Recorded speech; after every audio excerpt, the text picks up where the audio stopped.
Bienvenido al episodio número 11 de Los Héroes de la Fuerza. Soy Jorge Pérez Córdoba y hoy tengo el enorme placer de contar con uno de mis mejores amigos, Adri Rau. Adrián Manzanares es fisioterapeuta y powerlifter de competición a nivel nacional e internacional en la categoría de menos de 74 kilos y nos va a hablar acerca de lesiones, de dolor, de prevención y de readaptación dentro del marco de la fisioterapia y el powerlifting. Estoy seguro de que esta entrevista te va a aportar muchísimo y en lo personal me siento muy agradecido de poder aprender con Adri hoy. Así que, Adri, bienvenido al podcast. Es un enorme placer contar contigo hoy. Buenas, Jorge, ¿qué tal? ¿Cómo estás? Bueno, el placer es todo mío. Yo creo que tanto yo como muchos de las personas que ven el podcast han empezado a hacer power gracias a ti. De hecho, creo que eres la primera persona que vi hacer powerlifting por YouTube, literalmente, y luego también pues pasamos unos años muy buenos entrenando juntos en la UA. Y lo he dicho, es un placer tanto por ti como por los invitados que han venido antes de mí, Aritz, Cifo, gente que también tengo muy alto, muy de referencia, y espero poder estar al nivel y poder aportar algo. Para que te conozcan un poco mejor las personas que están escuchándonos, me gustaría preguntarte quién es Adrián Manzanares y qué relación tiene con el powerlifting y con la fisioterapia. Vale, pues yo empecé a practicar Power en 2015, ya llevo 8 años, voy a hacer 8 años compitiendo en octubre. Creo que ya he hecho los 8 entrenando hace poquito. Desde lo que es la fisioterapia, pues ahora mismo tengo el placer o el privilegio de dedicar la práctica clínica, el 100% de la misma, a ayudar a atletas de fuerza, ya sea de powerlifting, halterofilia, incluso culturismo. Y también he dirigido pues un poco mi línea de investigación en base a la epidemiología de lesiones en atletas de fuerza. O sea que digamos que soy powerlifting 100% a tiempo completo. Eres un profesional en activo en relación a la fisioterapia y además estás investigando o has investigado respecto a tu trabajo final de máster, ¿verdad? Sí, justo. El TFM lo dirigí por esa línea de investigación que te comento, la epidemiología de lesiones en atletas de fuerza, factores de riesgo, prevalencia, incidencia, también, entre comillas, en materia de prevención y además de entrenar y pasar prácticamente todo el tiempo en el mismo sitio que trabajo, pues poco a poco, con el paso de 2 años, he podido pues tener ese privilegio, como te comentaba, de dedicar el 100% de la práctica clínica únicamente a atletas de fuerza. Casi toda persona que pasa por la puerta de la consulta o me contrata a nivel online, pues es powerlifter o altero, aunque la mayoría pues powerlifting, por el nicho en el que estamos, pues se me conoce un poco más. Y la verdad, pues es prácticamente un sueño, sobre todo cuando empiezas a trabajar. La mayoría de fisios, pues quiere ser el fisio de Cristiano Ronaldo, de la selección de fútbol, de voleibol, y yo pues tengo el privilegio de llevar prácticamente a todos los atletas de fuerza, que también la mayoría de ellos pues los considero amigos y la verdad que se hace muy ameno el trabajo. Quería preguntarte respecto a tu faceta como levantador, ¿cuáles han sido hasta el momento tus mejores marcas en powerlifting? Y de todas estas marcas que has hecho durante toda tu carrera deportiva, ¿qué levantamientos recuerdas con más cariño? Soy competidor en la categoría de 74, competí los primeros años en 66 kilos, pero básicamente llevo compitiendo en 74 la mayoría, unos 5 años, prácticamente desde que hice la comunión, como suelo decir. Y mis mejores marcas entrenando son 250 en sentadilla, 142 en press banca y 300 en peso muerto. En competición, mis mejores marcas, aunque creo que han sido en competiciones distintas, son 245 en sentadilla, 135 en press de banca y los 300 en peso muerto, que además los hice por primera vez compitiendo. En cuanto a cuáles son mis levantamientos favoritos, pues te lo voy a decir incluso por levantamiento, porque es complicado quedarse con uno. Mi levantamiento favorito de sentadilla creo que fue el récord junior que hice en 2019 con 223 kilos y medio, que lo viví con mucha ilusión. O sea, me encantó porque fueron mis padres, estuvieron muchos amigos de la universidad, como comentas, viéndolo.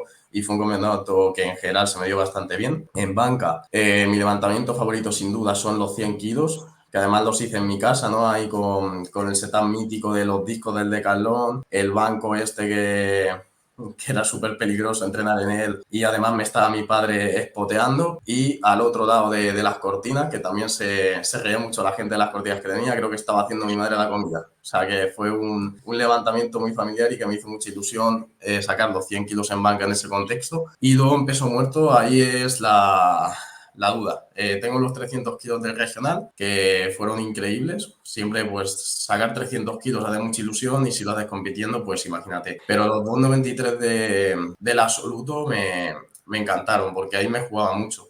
Creo que pasaba de la quinta o la sexta posición a la tercera, que era pues meterse en el podio de un levantamiento, un salto de 33 kilos. Luego también me jugaba la plaza al europeo, al mundial de Malta y además era récord de España. Y había palmado el opener por primera vez. Blanqueé hace 2 años el peso muerto por fallar los 3 intentos y pasé en la prognosis pues justo al revés, de primero a último en cuestión de segundos y fue como una liberación, ¿no? Hacer ese peso muerto. Me quitó una espinita muy grande y también lo viví de forma muy intensa. O sea que igual ese es mi levantamiento favorito de Iria. Quería preguntarte, Adri, ¿de qué manera ha evolucionado tu forma o tu manera de ver la fisioterapia en powerlifting conforme te has ido formando y has adquirido más experiencia a nivel laboral? Mi forma de ver la fisioterapia no ha cambiado demasiado en todo lo que llevo estudiando o trabajando, también porque he tenido pues la suerte de contar con gente que tiene muchísima más experiencia que yo en el ámbito de la readaptación de lesiones y me ha ido un poco llevando por el buen camino, ¿no? Como puede ser pues Frank Gurdiel, fisiomotor, Ángel Cifo, luego también en la universidad pues me juntaba con gente que tenía mucha relación con el ámbito de la ciencia, como puede ser tú, Carlos Sport, Mario Gómez. En definitiva, creo que mi visión pues no ha cambiado demasiado en cuanto a la forma de ver la fisioterapia e incluso eso se ha podido traducir en desmotivación durante la carrera, porque al final tú sabes que una cosa es de una forma, te estás estudiando una cosa que sabes que igual no es así. Yo de hecho ya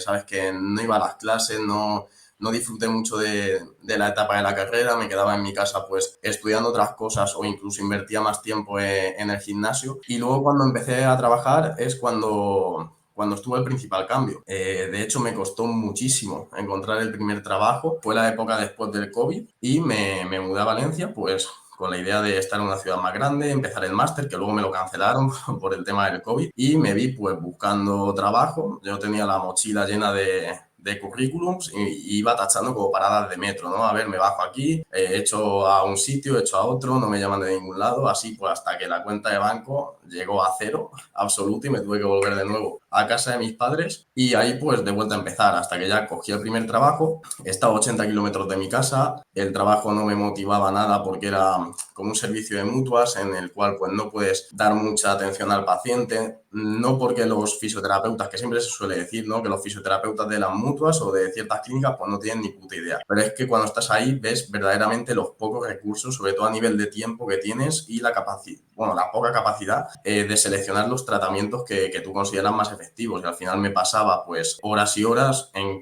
como si fuera una cadena de montaje, ¿no? Yo parecía un mecánico ahí con los coches, lo enchufaba un paciente a una máquina, luego lo llevaba a otra, le ponía un vendaje por aquí y por allá y claro, eso es una desmotivación tremenda cuando tú pues sabes que no estás haciendo lo mejor para el paciente o no es lo adecuado, pero no te queda otra, tanto por trabajar por cuenta ajena, al final pues tienes un jefe, y también por las limitaciones de tiempo y de otros recursos. O sea que ahí pues lo pasé bastante mal. Luego encadené también otra serie de trabajos y ya a partir de ahí pues dije pues esto se tiene que acabar, vamos a intentar pues sobresalir un poco, levantar la cabeza y empecé pues a divulgar en redes sociales un poco de lo que sabía.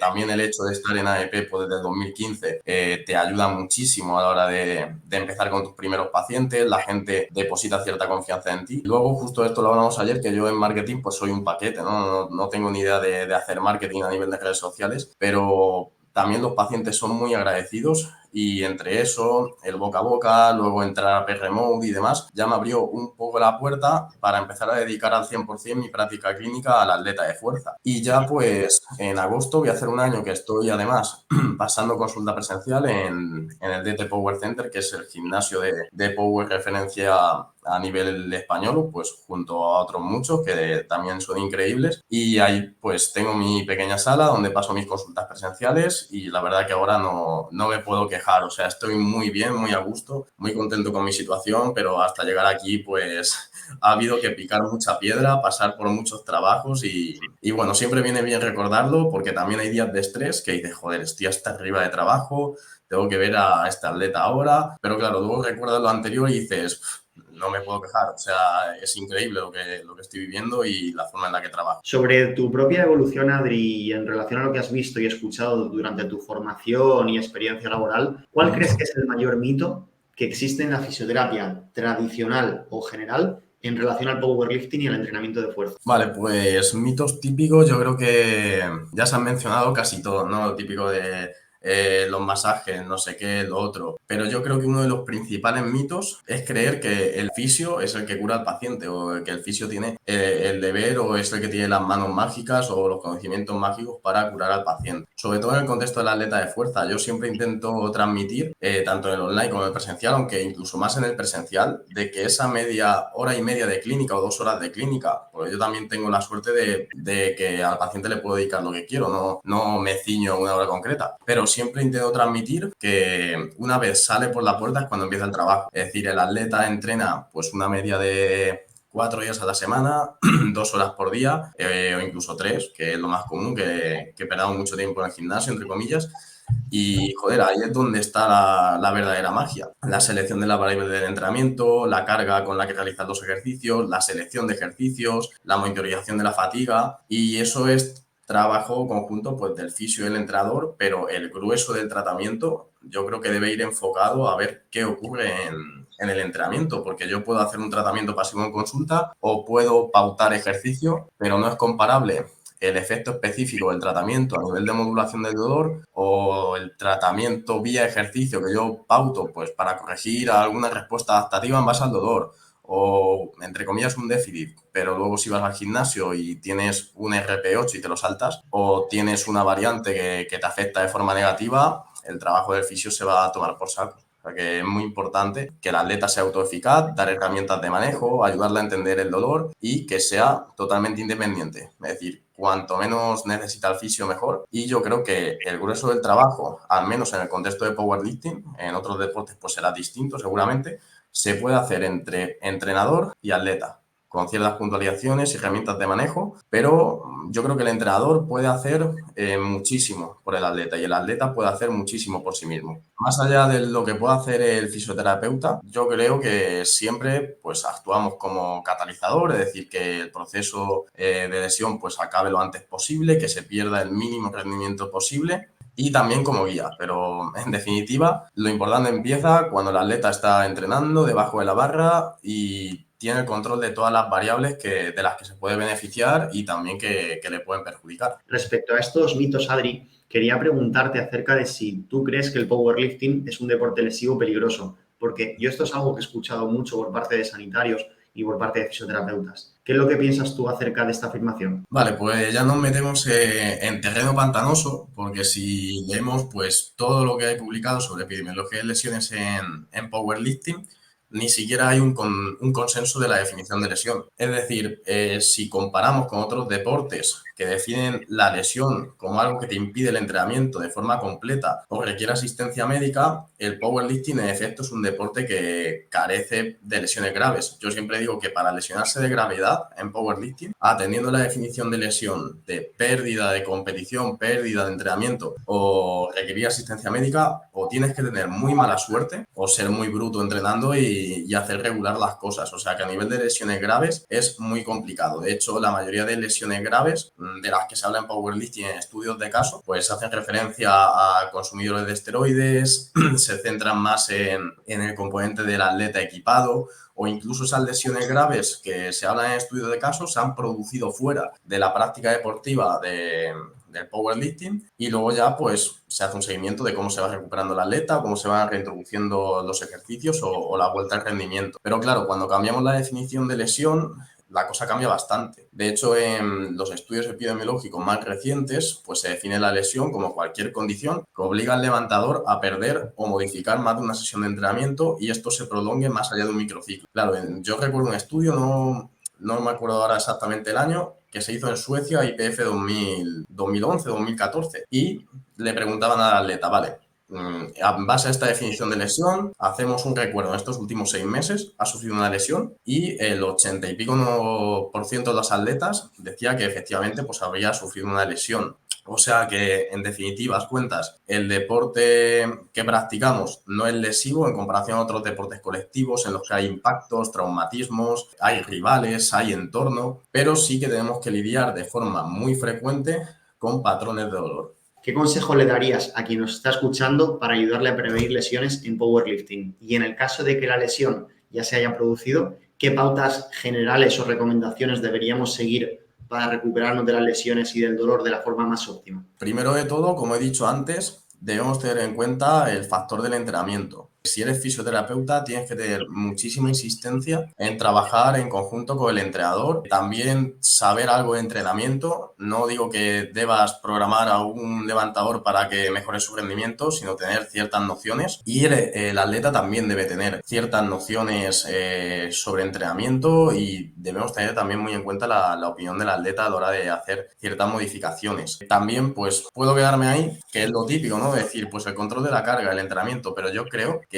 lo más importante, incluso la literatura lo define así, es el afrontamiento, es decir, la gestión emocional que tenga el atleta frente a esa lesión. A mí una cosa que me choca bastante es como un atleta a lo mejor tiene un patrón de dolor de una semana de evolución y entra en un bucle extremadamente feo, que incluso puede actuar de forma negativa para la persistencia de su dolor. A lo mejor ya lleva una semana con una pérdida de rendimiento, pequeña sentadilla o no puede hacer sentadilla y el mundo de repente se le oscurece. Plan, ya no tiene ganas de ir al gimnasio, le da miedo hacer sentadilla, incluso trata de forma más brusca al entrenador, sube historias a Instagram con una autopercepción de sí mismo muy negativa de estoy tullido, estoy roto. En definitiva, y viendo los datos que hemos visto antes, los patrones de dolor es algo inherente de nuestro deporte y tienen una prevalencia muy elevada a lo largo de una temporada deportiva. Y esto se presenta en los momentos más delicados de la temporada. Es decir, a un mes de la competición, estate alerta porque vas a tener un patrón de dolor con total seguridad. Yo antes también pecaba mucho de intentar justificar mi rendimiento en base a un dolor o las lesiones por Instagram. Pero es que al final tú piensas, ya con la experiencia, y dices, joder, ¿cómo voy a justificar yo mi rendimiento? Miro la lista, hay 10 atletas, 9 de cada 10 van a llevar una molestia a competición. 9 de cada 10 no han tenido una preparación perfecta y 9 de cada 10, pues en los meses anteriores han tenido que cortar algún entreno o hacer alguna modificación. O sea que lo primero de todo y el mayor consejo que puedo dar es que tengamos un afrontamiento activo y una cabeza dura. O sea, no significa ignorar el dolor y seguir entrenando, sino analizar todos los datos que nos puede aportar el dolor, ver en qué podemos fallar en la parte del entrenamiento y decir, joder, vamos a solucionarlo. No me voy a autopercibir como un atleta que es inútil, que ya no sirve. Vamos a hablar con el entrenador a ver cómo podemos salir de aquí y a tener una gestión emocional pues lo más trabajada posible y debemos prepararnos para estos momentos porque van a llegar con un 100% de posibilidades. Y en relación a lo que comentas del afrontamiento emocional, Adri, seguramente yo también lo que considero ahí que se producen son ciertos procesos de aprendizaje en los que se condicionan ciertos estímulos neutros, como puede ser la sentadilla, el press bank y el peso muerto, a ciertas respuestas incondicionadas como es en este caso el dolor. ¿Crees tú que sería importante también que el fisio y el entrenador cuente, por ejemplo, con un psicólogo o que cuente con ayuda de otro tipo de profesional para resolver este tipo de casos? Totalmente, y de hecho creo que están muy infravalorados dentro de este tipo de procesos. También he visto muchos entrenadores decir que te duele porque le tienen miedo, te duele porque el dolor está en tu cabeza y un montón de cosas. Digamos que no es tan sencillo, tiene su explicación fisiológica y el psicólogo puede hacer mucho bien. Por aclarar un poco este tema de cómo se modula el dolor o cómo se facilita el dolor, digamos que cuando nosotros nos exponemos a un input, ya sea pues una sentadilla a nivel mecánico, de elongación del tejido, cualquier cosa que pueda enviar ese input a médula y cerebro, está mediado por receptores de umbral. Si nosotros tenemos pues esa kinesiofobia, ese miedo al movimiento, relacionado con un movimiento concreto, por ejemplo la sentadilla, se puede producir una sobreactivación del área cortical relacionada con el dolor y las emociones, con estructuras como la ínsula, la corteza cingulada anterior, etcétera. Y digamos que esto, por hacerlo sencillo y entendible, actúan como los chivatos del patio, ¿no? Le dicen a los centros moduladores del dolor, oye, la sentadilla te va a destruir. Y automáticamente, pues, baja ese umbral de respuesta, vamos a decir, del nociceptor, y modula la respuesta dolorosa, es decir, la facilita e incluso la puede ampliar. Ahí pues se puede trabajar con visualizaciones, a nivel de entrenamiento también se puede aportar seguridad pues metiendo ciertas variantes, isométricos, o sea, una amplia gama de herramientas con la que podemos trabajar. Por lo tanto, el psicólogo yo creo que es muy importante, muchas veces se desestima, pues porque se asocia aún con algo negativo, de decir, yo no necesito un psicólogo para afrontar esta lesión, cuando es evidente de que sí. Yo muchas veces pues hago el trabajo de psicólogo, el entrenador también.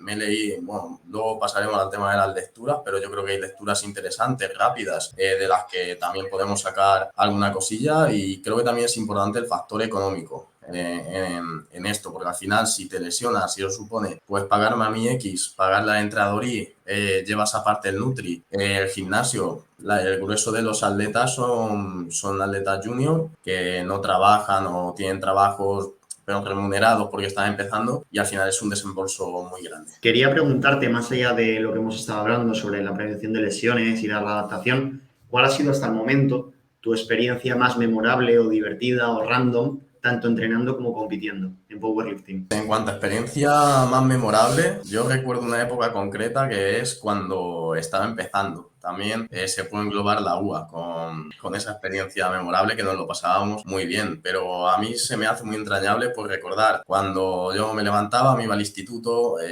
perdía tiempo en clase para hacerme mi rutina en el cuaderno, llegaba a casa, me ponía a entrenar en el sótano con el suelo que era cemento, o sea, estaba lleno de agujeros de cemento, entrenaba con la barra de curlear que ponía carga máxima 160 y le llega a meter 200 con todo atado y joder, ahí tenía vamos a decir, unos recursos para entrenar, tanto a nivel de información como a nivel de material, muy limitados, y me lo pasaba como un enano. Y progresaba como un loco también porque era nuevo, ¿no? Pero también esa inocencia, ese no plantearse tanto las cosas, ese entrenar con lo que hay, no rayarse por si hay un banco más alto, más bajo, por si me pasaba un punto RPE. Joder, eso sí que me lo tomaba a muerte como un hobby, lo disfrutaba, me lo pasaba increíblemente bien. Luego ya, pues para bien o para mal, evolucionas, te vuelven más cascarrabias, siempre te coges el banco bueno, siempre te coges los calibrados, siempre apuntas todo en RTS, te miras las gráficas, que está bien,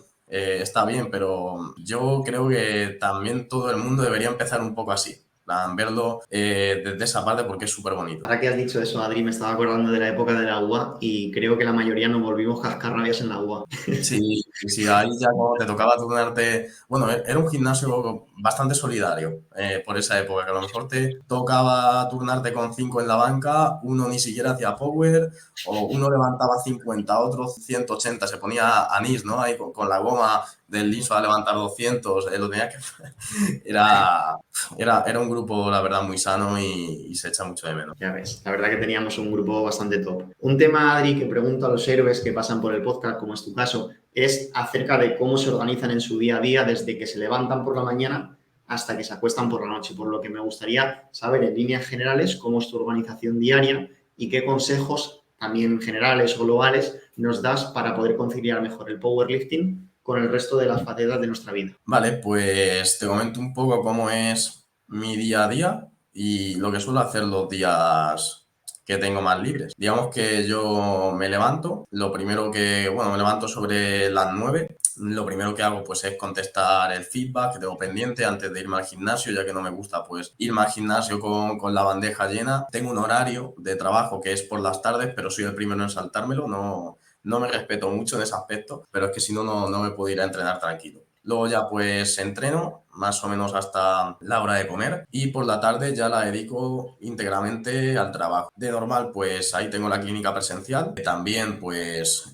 los días que no tengo presencial, o bueno, me suelo dejar un día para las llamadas de nueva entrada del servicio online. Los sábados suelo descansar totalmente, aunque al final me aburro y continúo trabajando. Y luego los domingos, pues es la matada, padre. O sea, ahí empiezo con las revisiones del online. A lo mejor me puedo levantar a las 5 o 6 de la mañana y entre unas cosas y otras acabo a las 10 de la noche y ya vuelta a empezar. Luego por las noches, si es cierto, voy a ser honesto que ahora mismo pues tengo menos tiempo pero antes pues lo dedicaba a leer. También es cierto que de Power pues tampoco hay mucho, ¿no? Pero ya me he leído prácticamente todo a nivel de fisiología del dolor, pues que creo que también es importante. Salen cosas nuevas, pero igual las puedo enfocar menos a mi campo. Pues tengo ahí las notificaciones de PubMed, si me viene algo interesante lo leo, si no, nada. Y pues eso, suelo perder también un poco de tiempo con el teléfono, porque al fin y al cabo te tumbas en la cama a las 11 de la noche después de todo el día, es el único momento en el que no hay ruido, o sea, hay paz completa y dices, pues me apetece perder un poco el tiempo, voy a mirar alguna tontería y tampoco pasa absolutamente nada. Luego a nivel de conciliar mi vida personal con el Power, digamos que se me hace bastante sencillo cuando estoy aquí en Madrid. O sea, hasta mi compañero de piso hace Power, mi pareja hace Power, mis amistades de aquí, de Madrid, hacen todos Power, entreno y trabajo en el mismo sitio, o sea que es Power tiempo completo. Sí es cierto que eso me quema muchísimo, o sea, hay un punto que me quema mucho, pero tengo pues la vía de escape de irme al pueblo, ¿no? Cuando tengo un par de días, 3 libres, pues suelo coger el tren, me voy al pueblo con mis padres, con mis amigos de toda la vida, que muchas veces se agradece estar pues tomando algo con tus amigos y que te pregunten, oye, ¿qué tal? O de alguna otra cosa, ¿no? Que te digan, ¿cómo te ha salido hoy la sentadilla? Enséñame el vídeo, es en plan, déjame respirar, ¿no? En relación, Adri, a tu desarrollo personal, deportivo y profesional, me gustaría también preguntarte qué libros, series, artículos o películas nos recomendarías para seguir aprendiendo sobre todo lo que hemos estado hablando hoy. Vale, pues en cuanto a series y películas a nivel de formación, bueno, incluso por ocio, no suelo ver demasiado, tanto por tiempo, porque también me gusta mantener la concentración a lo largo de una película, me distraigo bastante o pienso demasiado en el trabajo, que eso es algo de lo que hablaré ahora y que enfoco las lecturas a este aspecto. Pero un documental que me gusta mucho sobre el tema de la gestión emocional en lesiones es el documental de Óscar Figueroa, que teníamos ahí nosotros la broma en la UA también de decir alguna cosilla del documental. Pero yo creo que es de obligada visualización para cualquier atleta que esté pasando por un proceso de lesión, esa persistencia de un atleta que tarda 12 años en ganar la medalla de oro, no sé si eran 8 o 12 años, que pasa por cirugía varias veces y nosotros pues nos quejamos de problemas mínimos, ¿no? De nos duele la rodilla una semana y dejo el power. O sea, por eso lo recomiendo mucho y es un documental que a día de hoy, antes de las competiciones, me veo y me emociona como el primer día. Luego, a nivel de formaciones regladas, bueno, yo hice un máster en neurofisiología y abordaje del dolor, que en la UMH, que me van a matar, pero no los recomiendo demasiado, porque tenía mucho relleno. En un máster de ese tipo también te metían clases de punción, diversas cosas. Digamos que yo el máster a nivel reglado y sobre todo los oficiales lo hice por si doctoraba en el futuro. Pero lo más importante es lo que haces fuera de la universidad. Lo tenía claro en el grado y ya lo confirmé en el máster. A nivel de formaciones regladas, una formación que me cambió mucho la visión, que además la hice justo antes de entrar a PRMO y después de esa época de trabajo más jodidos que tuve fue el EPRF de Granada, que lo dan Piepoli, Bonilla, Daniel Varela, también tiene un módulo con un psicólogo que me va a disculpar, pero no me acuerdo del nombre, y creo que engloba el tema de la readaptación de lesiones desde un enfoque muy biopsicosocial, ¿no? Como está de moda ahora. Te dan pues tu parte de neurofisiología del dolor, abordaje, mecánica, fisiología del ejercicio, y es un poco lo que yo recomiendo leer a nivel de artículos si quieres formarte en atletas de fuerza. Lo primero, leer sobre entrenamiento, sobre fisiología del ejercicio, neurofisiología del dolor, ya que la mayoría de casos que vas a tener pues son de abordaje del dolor musculoesquelético, sin que haya un daño estructural evidente o que haya causalidad entre ese daño y el dolor. Y es una formación que me ayudó bastante.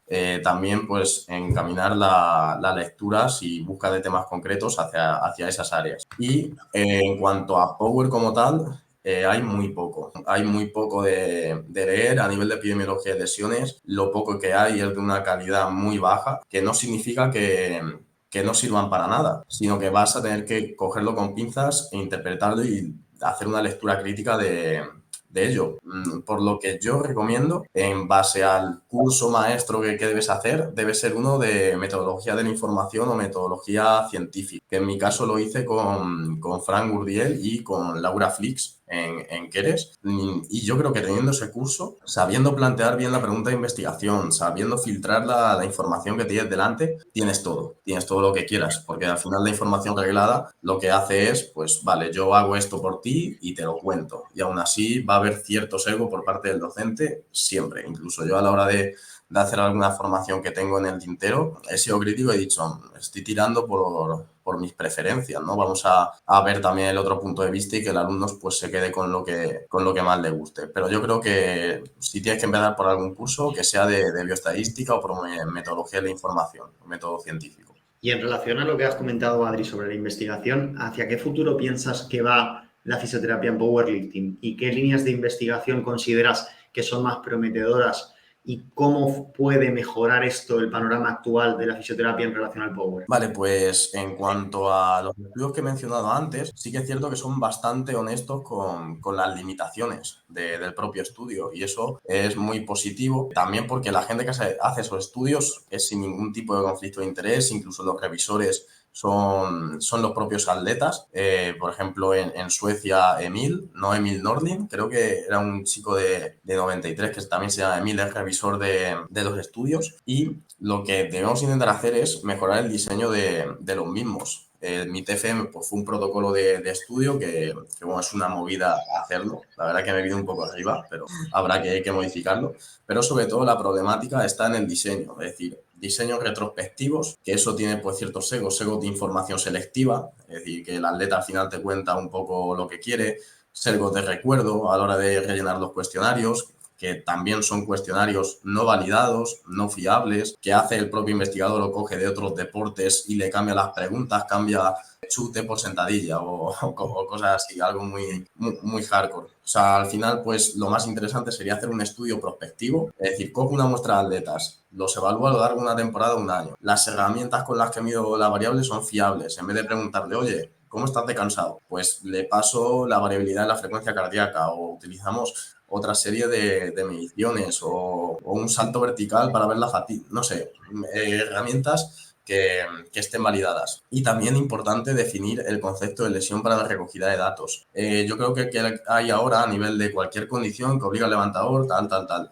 Es muy acertado, pero no se sabe aún si recoger una lesión pues por pérdida de tiempo en el entrenamiento, por nivel de modificaciones que se han hecho en ejercicio, por severidad o intensidad del dolor, y al final si eso es un criterio X, a lo mejor te estás perdiendo una lesión que no has contabilizado.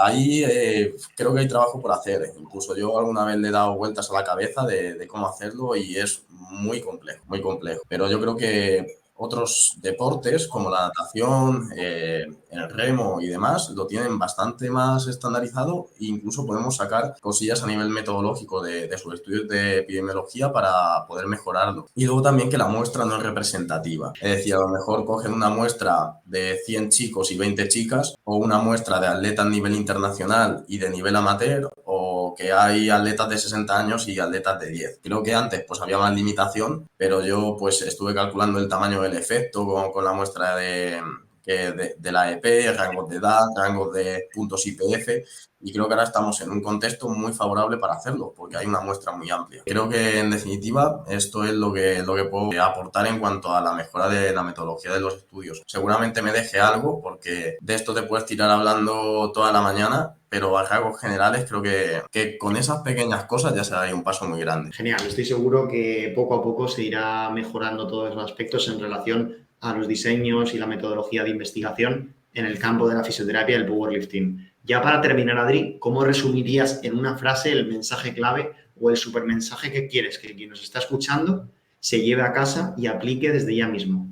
Vale, pues yo creo que el mensaje clave de este podcast, sobre todo como ayuda al atleta, es que debemos entender que nuestro deporte tiene una prevalencia muy alta de patrones de dolor, que no debemos asustarnos, que no debemos justificar pues, nuestras pérdidas de rendimiento por ellos, porque es algo que sufre absolutamente todos los atletas, lo publique o no lo publique. Y lo que debemos hacer pues, es mantener la cabeza fría, contar con la ayuda de un profesional, confiar más que nunca en esta etapa en tu entrenador y tener un afrontamiento activo en cuanto a la lesión, porque el promedio de duración de estas lesiones es muy corto y la persistencia de las mismas en el tiempo o los cambios adaptativos que se producen del dolor agudo al dolor persistente dependen mucho del afrontamiento de la persona. O sea que está en nuestra mano solucionarlo antes o solucionarlo después y eso es increíble. ¿Dónde podemos encontrarte y seguir en redes sociales para seguir aprendiendo más? Bueno, pues en cuanto a redes sociales yo soy muy sencillo, solo tengo Instagram, que es AdriRau, y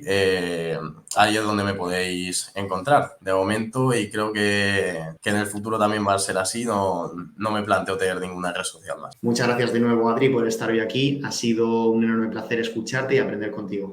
Nada, Jorge, muchas gracias a ti por invitarme al podcast. Espero que a la gente pues le sea de utilidad. Espero haber aportado mi granito de arena y que se haga ameno e interesante para todos. Muchas gracias, Adri. Gracias a ti. En el episodio de la semana que viene contaremos con Rafael López Cabello, una leyenda de nuestro deporte que lleva desde los años 70 entrenando y compitiendo en powerlifting. Y en el episodio de la semana que viene nos compartirá todos sus aprendizajes a lo largo de todas estas décadas realizando powerlifting. Muchas gracias de corazón por estar aquí. Nos vemos en el siguiente episodio.